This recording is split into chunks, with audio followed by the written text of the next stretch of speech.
Well, hello and welcome back to the Rest Aside Workshop, and it's the episode I've been talking about for quite some time, the repaint of the Land Rover. I disappeared from YouTube for just over a year. Work was busy, life was busy, and family at home. But in that time, I repainted this Land Rover myself at home in this garage. I didn't spray it, I brush painted it. That's right, I brush painted it in single coat enamel paint. I got the paint itself from my local motor factors. Overall, the paint probably cost me about £120, maybe another £30 or £40 in consumables such as brushes and cleaners and so on. But as you can see, the result is absolutely fantastic. So I'm going to take you on a tour of the Land Rover now, put in some photos of the whole process and talk you through what I did. Okie doke, so starting off, I'll look at the Land Rover now that it has been painted. The first thing I did was, I think it was about August, September last year, parked it up and started off by taking off the roof and the side panels. Obviously the biggest panels, and they have to come off before you can really start tackling anything else, to be honest. The roof had the original paint on the inside, but I did decide that if I was going to do it all, I would do it inside and out. So the inside of the roof has been painted and the inside of the side panels has been painted, even though they were already limestone. I just thought it would freshen it all up and keep it matching. So the roof was the first thing to be done, and I laid it currently where the trailer tent is sitting. It was down in the shed. The roof was laid out on these trestles, and I sanded it down and painted it inside and out really. I used etch primer where the original sort of bare metal had come through a wee bit, and I used some just plain primer. I didn't really high build primer it because I was trying to keep the cost down as well. And at the end of the day, it's a Land Rover. This one's never going to be an absolute showpiece, but I just wanted to be super tidy and the best I could make it. So the roof was done inside and out, and that went down to the shed. The side panels were done. Actually, you can see a wee bit of the gloss there. And it's interesting, you work your way around the vehicle, you can see which panels were done first and which were done last, the level of gloss on the ones that were done last, and I'd perfected the technique as best as I could anyway. Yes, there's a few wee flat spots. You can see it's a whole lot flatter here than it is on the top, but you know what, I think it's a whole lot better than it looks now. It looks now a whole lot better than it did. I'm hoping these pictures that I've put through the video are going to add a bit more to it as well. So the doors were taken off. Obviously painted inside and out. I'll trip over the toolbox, it's good. Stripped of all the door furniture. These door locks weren't actually on before I painted it. I put them on. You can obviously see where it's a bit tatty and it could be a wee bit nicer, but you know what, still looks good. Door tops and bottoms done inside and out. Other side, obviously. I did set out with the intention of doing this panel behind the drivers, but paint levels were running low towards the end, and I thought it was just going to be too much of a mess, taping and masking down the bottom, and the seats were already black and cream. And you know what, I'm going to be adding a centre seat soon, so no one's really going to see that back bulkhead, so it was not done. The floors and so on the inside of the bulkhead haven't been done because I didn't want to start in the whole strip down of dash. If I was going to do it, I was going to do it properly, and I wasn't going to start into all that. So it's a whole lot brighter in here. The tub will take you around the back in a second. The tub was obviously black hammerite. That was the biggest job, and I'll talk you through that too. Close that over. Bit of a change here. You may notice when the Land Rover was black, I had the wing mirrors here on the upper door hinges, sort of Defender style, but I really wanted to look period correct, sort of. So I put back down onto the wing mirrors, which for visibility are completely useless. You can see nothing. You have massive blind spots, and for reverse parking it's a complete disaster. But you know what, it looks good. Bonnet mounted spare went back on. The absolute first panel I did, mostly as a test run, was the apron, and you can see sort of the heavy brush marks and spots and so on. But I was absolutely delighted how the paint came out. So my first small test pot from the local motor factors was done on that on a hot day. I'll show you some pictures of that in here now. And I also did the back door because it was a brand new panel that my parents had bought me for my 30th birthday. Wings were done. They're a bit tricky actually. Reason being, whenever you take a wing off, this edge here sits lower than that, so a Land Rover wing does not sit square in the ground, and I'd forgotten that. It's 10 years since I did this, so the first time. So they're tricky enough to manage sort of on a level surface, and my biggest challenge was painting vertical panels. So I can get a pretty good finish on a flat panel. It's not too bad there. You can see the reflection's actually quite nice there. You can still see some brush marks, as you're probably going to. So flat panels, no problem at all. Vertical panels are a wee bit tricky just because the paint has a habit of running. So the wings were done, not inside, and I know you don't get the sort of the factory respray, but did some factory grade drops on the panel, because I laid this one obviously flat so I can get the outside done. So I dribbled a wee bit on the inside just to keep it factory looking, keep all those purists happy. Bulkhead, again pretty tricky. Obviously didn't take it off the vehicle, but painted it in situ. My main issue with some of the paint was that when I bought the paint, I was given some money, and when I bought the paint I didn't stir it or shake it at the time, so I think it's slightly separated while it was being stored for a month or two. So if you notice, this sill panel here is an ever so slightly different colour to the door and the wing.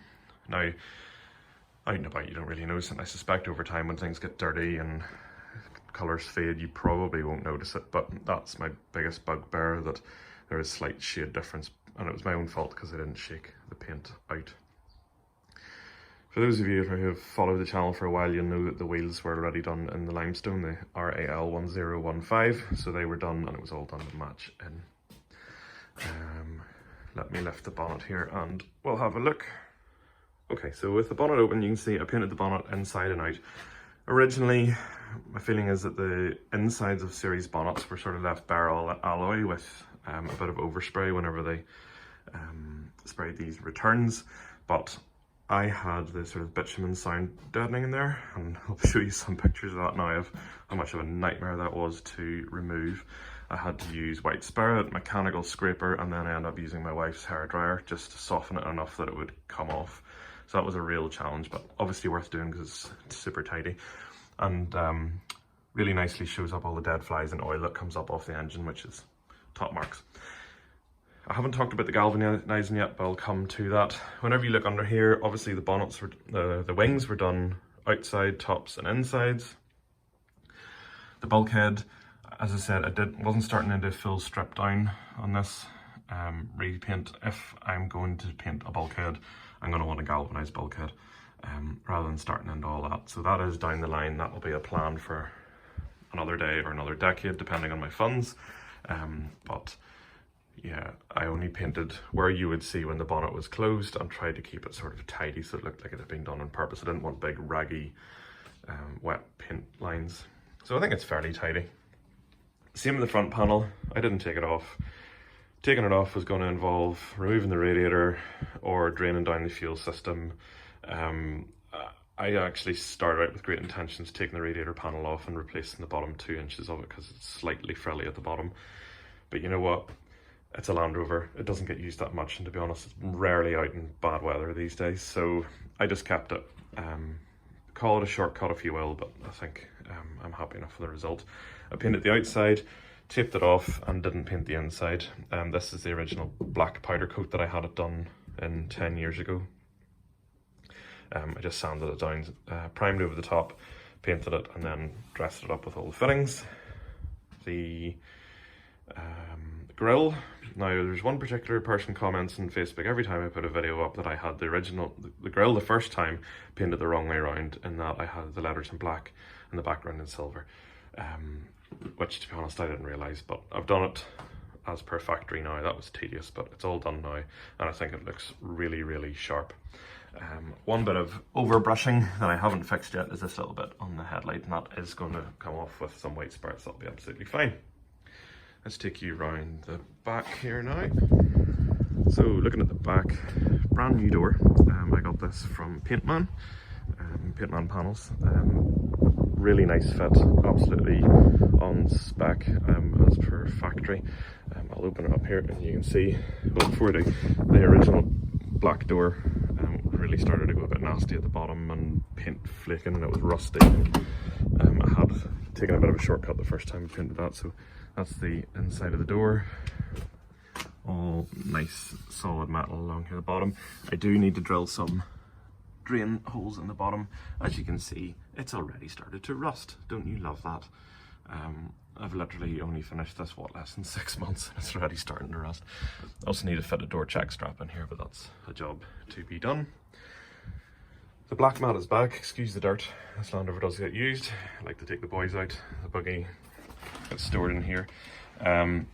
I removed the seat belt that I had in here. It was a static lap. I'm going to fit 2 sort of inertia reel lap belts just to tidy it up in here. I didn't fit it particularly well the first time as I was in a rush to get to a ferry, so that needs all revised, and I'm probably going to put another bench seat on this side as well. I store these down because these are the Britpart ones, because the Exmere trim ones are a wee bit more expensive than I'm prepared to pay for a seat that gets used really very rarely. They do rattle about a bit. The galvanized ones would have been nice, but the black I think is absolutely fine. The floor in here and the entire tub I had painted the first time with black hammerite. Why I did that I do not know, but what a mess that was to remove. I hope to have some pictures I'll put in here for you. I bought some industrial grade paint stripper. So I needed one with all the nasty chemicals in it, so I had to use all my PPE appropriately to strip off all this back to bare metal, so all the vertical surfaces, the floor, and then I actually used like a fibre disc on the angle grinder to finish off the floor, just because it was so tedious and time consuming. But I really think that the end result's been worth it. Once that was all done, primed, an etch primer, and then grey primer on top, and then I brush painted it. So I'm absolutely delighted with the inside of this. So much brighter, nicer place to be. Just, as I'm sure you can tell, absolutely delighted with how this Land Rover has turned out.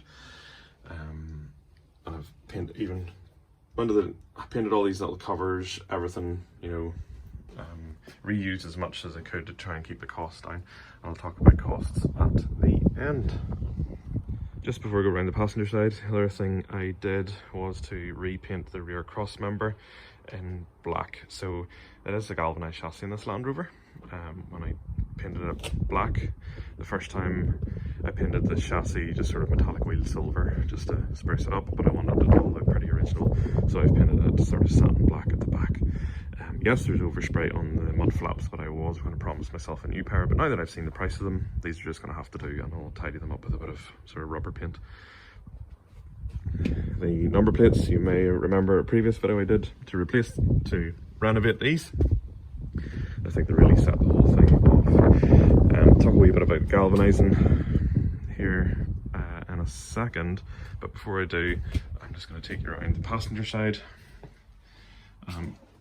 My biggest thing here was this bulkhead to windscreen bracket. This was an absolute pain in the backside.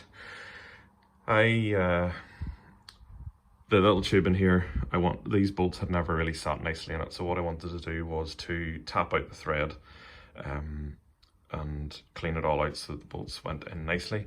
And what happened? My tap broke off on the inside, so I was tapping from this direction out and it broke off inside the bulkhead mount, which is a bit of a disaster. Tap being sort of hardened steel, I couldn't drill it out. I tried to buy various expensive tools off Amazon, which all broke. And in the end, what I did was I bought a little die grinder and I cut out the tube, and I bought a threaded M8 tube, cut it down to length, and I've welded it back in. And I think it's a nice tidy repair. Probably not lined up perfectly in this side, but it's absolutely spot on for what I need. And I avoided a very expensive or time consuming having to cut off this here, making sure it was lined up properly and putting it back on. So yeah, that was my biggest time consuming repair, and it was all my own fault, to be honest. Got a nice age appropriate tax disc, and it's actually in its original tax disc holder from the main dealer, and I'm not sure how many Land Rovers exist with their original dealer tax disc holder, but I think it looks pretty cool. Other things that are going to need tidying up with time, I want to put back on chrome or stainless wipers. Spotted some of these on eBay, so I'm going to put those on and get stainless adapters. Tidied up the little hinge pins. I was going to put stainless in, but they're stupidly expensive for what they are, so I didn't do that. The step does work, but it needs straightened out. It went back on because my son likes it to climb in and out with, because he's still not very big. Still nice gloss there, you can see. Probably getting a bit better here when I was painting this side. Yeah, I'm still amazed at the level of gloss I got from a brush, you know. Really delighted with it. Let's go around and have a talk about the galvanizing. So when I said I was going to repaint this, I also said I was going to get everything regalvanized that needed regalvanized. So everything that got stripped off, put it in a huge pile. I'll show you the pile in a picture, hopefully. And I took it off to my local galvanizers, which is NK Coatings in Mollusk, just outside Belfast. I think it cost about £250 to £300 for the whole process, which I thought you just took it to them and they galvanized it, but no, it needs blasted so that it's clean, and then it goes acid dip to make sure that all the impurities are away, and then you get the galvanized product. It does need a little bit of preparation when it comes back, but my goodness, I think it is absolutely fantastic. All the body coatings were done, the windscreen done, which I think is the biggest sort of visual impact. I was concerned that the windscreen might get warped when it was away, but it didn't. This is the original glass that's gone back in. I'll show you around the inside in a wee second. What else got galvanized? Fuel filler, that got redone. They wouldn't do the cap because they thought it would get destroyed because it's double skinned, so that they get hot gases would go in, so I've just painted that silver just to keep it in keeping. Let's take you around the outside. Grab handles both sides. I got my Dixon bait drop plate redone just because it was steel, and as I was paying for the weight I might as well have got it done because it wasn't meeting the minimum weight anyway, so the more I could put in the better. The rear around the lights. This little finisher here, which I hadn't put on when I did it the first time, still needs finished off, but it's in there. I did consider putting the seat frame in, but didn't really get around to it, so I thought it was going a bit over the top. Again, all this galvanizing in here was done, and down the other side too. I did consider doing this frame here, but when you look at the number of rivets, I thought that was getting a bit OTT, so I didn't do that in the end, but that's okay. Grab handle wasn't on the black door, so I got it coated and put it on. I think it really makes it really nice and finished looking. All these little window finishers here, back door and around the windscreen as well, I took them off, polished them and put new stainless screws on. This has really made it look so tidy, and just looks like it's actually finished this time rather than sort of put together. My obsession with stainless fixtures has continued. It's all stainless along the back here, and I know people are going to be talking about bimetallic corrosion and all those things.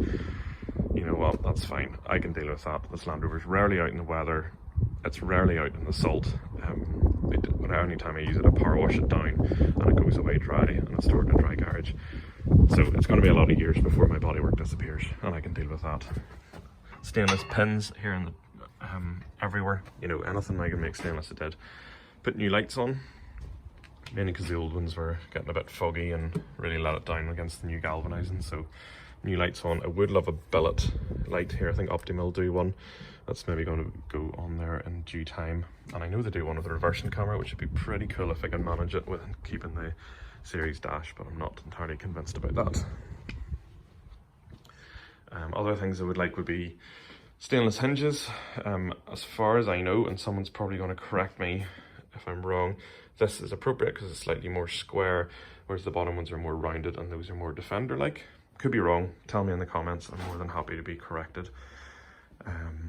Tidied up these little bracket bolts on here, new fibre washers in there between. Yeah, really am delighted. What else to do? Oh yes, got the under bonnet frame galvanized.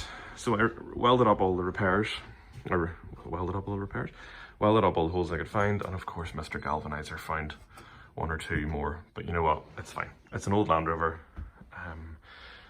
Annoyingly, he told me whenever I took it to him that I could have put silicone in the threads, and that would have stopped the threads getting gummed up with the galvanizing. So good knowledge if you're looking at this job yourself. Put this down. Got the appropriate fixtures here on the spare wheel.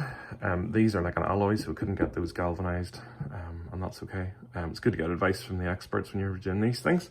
And I had to re-tap those mounts down through there because that was re-galvanized too. Really quite difficult to put the bonnet frame back on. For the rivet counters out there, yes, these should be dome rivets, but I don't have the appropriate tools, and as I said, I was trying to keep costs down and get the highest quality result I could. So I've put these all in with pop rivets, and you know what, I think it looks absolutely fine. The rest of it's done with pop rivets, and the only people who are going to know are those who are absolute purists, and as I'm sure you can tell, I'm not an absolute purist. I just like a nice tidy Land Rover, and it's good fun to drive. Front bumper got redone as well. There's the restored front number plate. The headlight surrounds are silver. They should be cream for 1976 one, but they're pretty much the only panel left that I painted the first time, so I quite like them in silver, so they'll stay silver. Again, not a purist, but also painted the front dom irons in satin black, so that would just make it look that it was the original sort of black chassis on there. So there you go. So I really hope you enjoyed that episode here on the Resto Saga workshop, talking you through what I've done on the Land Rover. As I'm sure you know, or all Land Rover owners know, these vehicles are always an ongoing project. There's lots of little things needing done, little leaks, be it water or oil, little things needing tightened up. It's going to get a new front middle seat as well, a new seat in the back. Seat belts are needing fitted. It's going to need a service soon, and there's always little jobs that need being done. So now that I'm back on YouTube, I'm going to document the whole lot. So if you've enjoyed this video, give us a like underneath, hit the subscribe button so you can keep up to date. You can also follow us on Instagram and over on Facebook too. I like to keep active across all the channels, and I'm more than happy to answer your questions, and I reply to every single one of my comments. So thank you very much for taking the time to watch this, and I'll catch you again soon. Cheerio!